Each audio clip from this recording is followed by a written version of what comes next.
Espace TV. Espace TV, le journal de 13h. Bonsoir à toutes, bonsoir à tous. Merci de nous préférer. Bienvenue dans cette édition d'information. Donc voici le sommaire. Sitting hier mercredi devant la Cour constitutionnelle, c'était pour dire non à toute idée de destitution du président de l'institution. L'initiative est venue de la cellule Balai Citoyen, accompagnée par des partis politiques et syndicats.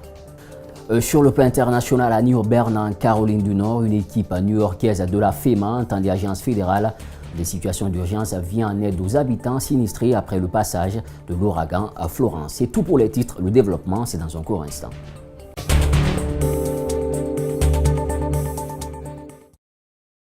Et pour une fois encore, bonsoir, bienvenue dans cette édition d'information. Si c'est maintenant, vous nous rejoignez pour commencer. Signature d'accord hier mercredi entre la Guinée et la Namibie en visite d'État à Conakry. Le président namibien veut une voie plus sûre de coopération avec son homologue Alpha Condé. C'est pourquoi les deux hommes d'État ont eu un long tête-à-tête avant la signature de ces accords. Djibril Aliouba signe ce reportage. La Namibie est le troisième pays le plus jeune d'Afrique après l'Érythrée en 1993 et le Soudan du Sud en 2011.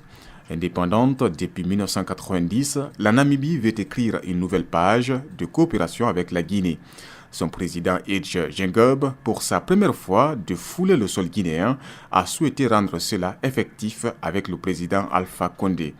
Ce mercredi donc, les deux chefs d'État ont paraphé de très importants accords allant dans le sens du développement de leurs nations respectives. La Guinée et la Namibie s'entendent sur un cadre de coopération dans la durée, une coopération qui touche le secteur agricole, le commerce, l'éducation.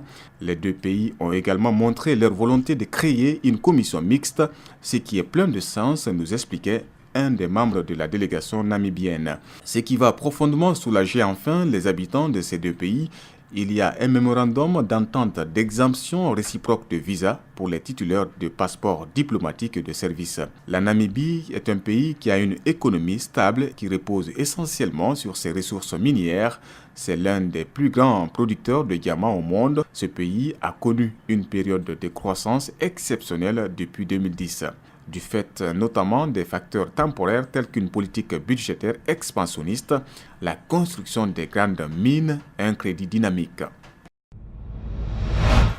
Je vous le dis en titre, sitting hier mercredi devant la Cour constitutionnelle, c'était pour dire non à toute idée de destitution du président de l'institution. L'initiative est venue de la cellule Balai Citoyen, accompagnée des partis politiques et syndicats. Malik Sandiana Kamara, Ibrahim Sourussouma étaient de la partie suivie. Non au coup d'État constitutionnel, que les Fassal reste et demeure président de la Cour constitutionnelle, écrit sur pancarte, porté à bout de bras, ces messages ouvrent le sitting.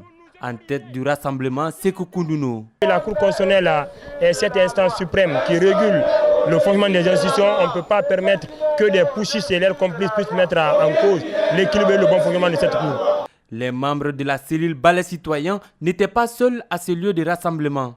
D'autres structures, membres des forces sociales, partis politiques et syndicats étaient aussi présents. L'objectif reste le même. Le mot d'ordre, c'est M. Kelfassal reste et demeure le président de la Cour constitutionnelle. Donc on est là et tant qu'il est inquiété, nous serons encore là. Ce qui est important, c'est 8 frondeurs, c'est 8 sorciers en quelque sorte, c'est 8 cannibales. C'est le moment qu'ils reviennent un peu à la raison.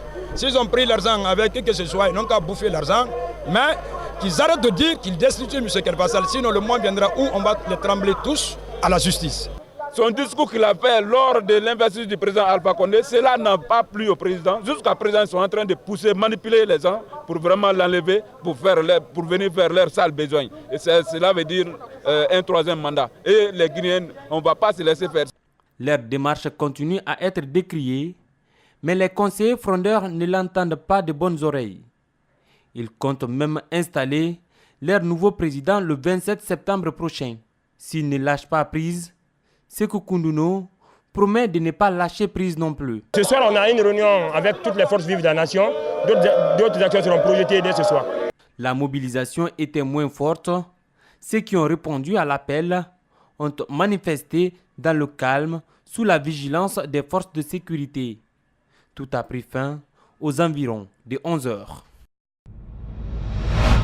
Toujours la Cour constitutionnelle, puisqu'on en parle, crise au niveau de cette institution. Le président déchu a brisé le silence dans une lettre adressée récemment au président de l'Assemblée nationale, la présidente de la Haute Autorité de la Communication et au vice-président de la dite institution. Kélé Fassal se défend et apporte un démenti cinglant aux accusations portées contre sa personne dans ce qu'il appelle la réponse à la motion de retrait de confiance. Kélé Fassal rappelle les raisons qui, selon lui, ont poussé les conseillers de la Cour à prendre cet arrêt. C'est une lettre qui date du 12 septembre et notre rédaction a pu se procurer des copies. Décryptage, Antoine Kourouma.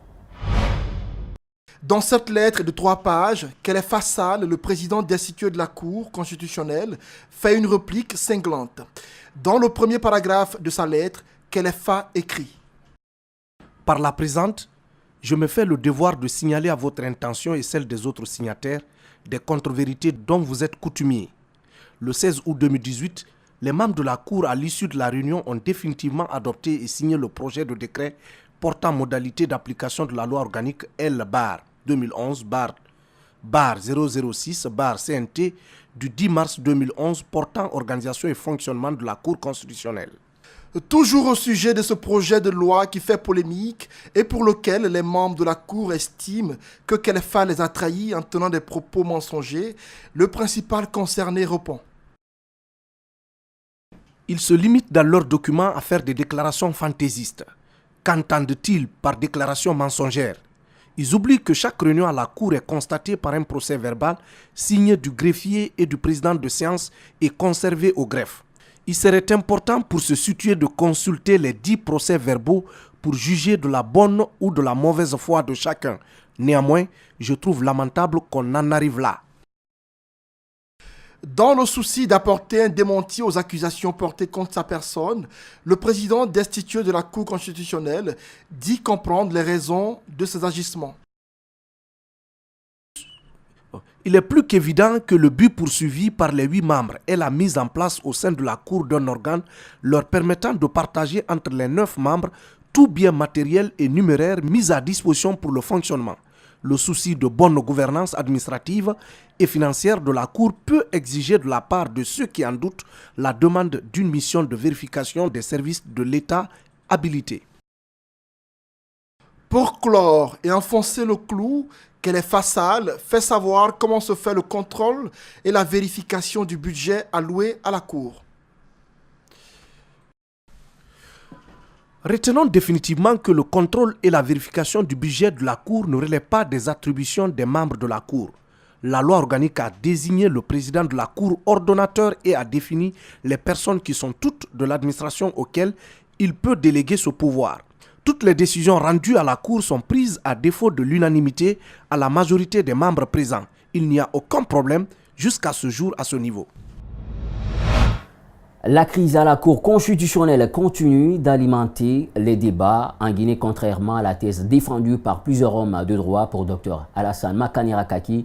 Malgré le vide juridique qui caractérise la présente situation, estime que les membres de l'institution sont dans leur plein droit de demander la destitution de Kélé Fassal. Abdoulaye Sayo Diallo, Alcini Camara fait le point.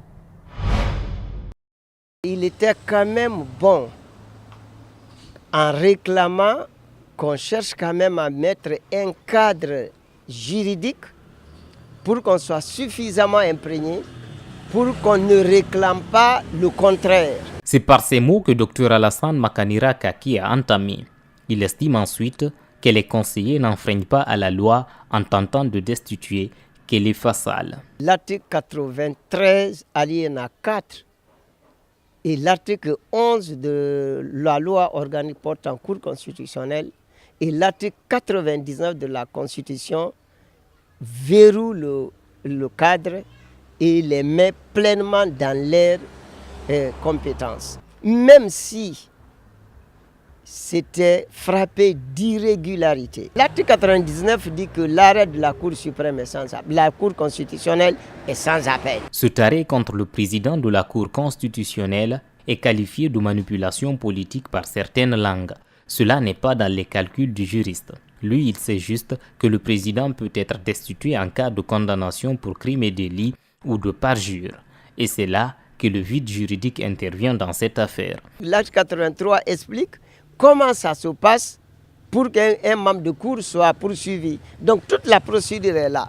Mais rien n'a été dit en ce qui concerne parjure. Pour éviter d'éventuelles incompréhensions du genre au niveau de l'institution, Dr Kake fait une proposition. Mais avant, il souhaite que la loi soit appliquée pour cette fois-ci. Comme les gens ne sont pas satisfaits de l'application de la loi, on va l'appliquer de toute façon cette fois-ci. Mais pour le futur, il faut corriger.